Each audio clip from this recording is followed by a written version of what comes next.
Good morning!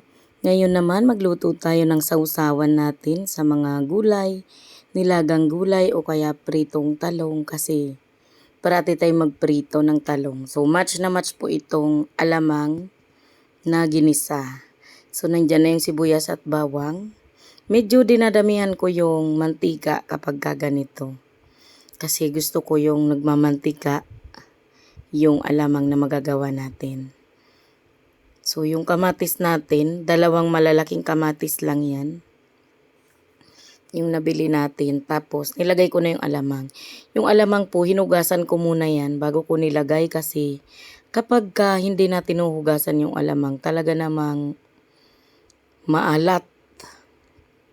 So, kahit sausawan, ayaw natin na magiging maalat. Dapat yung kapares lang nung ordinaryong lasa.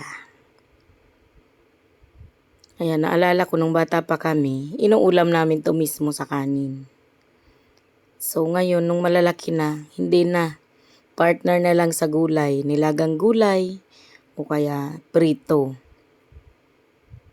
So mas gusto ko dito yung lutong-luto talaga siya. Yung lumabas ulit yung mantika na nilagay natin kanina. Tapos yung sauce ng kamatis. So, naglagay ako ng paminta dyan na yung sobrang durog, powder. Tapos, lagay ako ng 2 teaspoon ng sugar para meron siyang tamis. Naglagay nga din pala ako ng suka para hindi siya kaagad mapanis.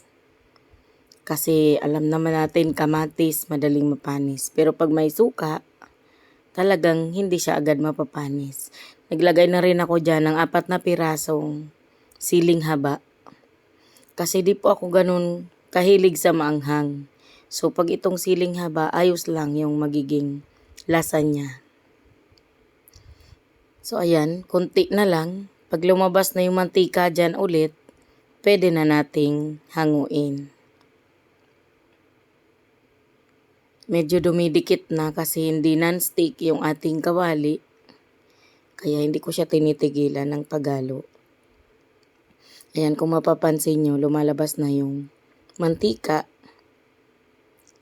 Yan yung time na ready na yung ating alamang. Yan, lagay na natin sa lagayan. Thank you!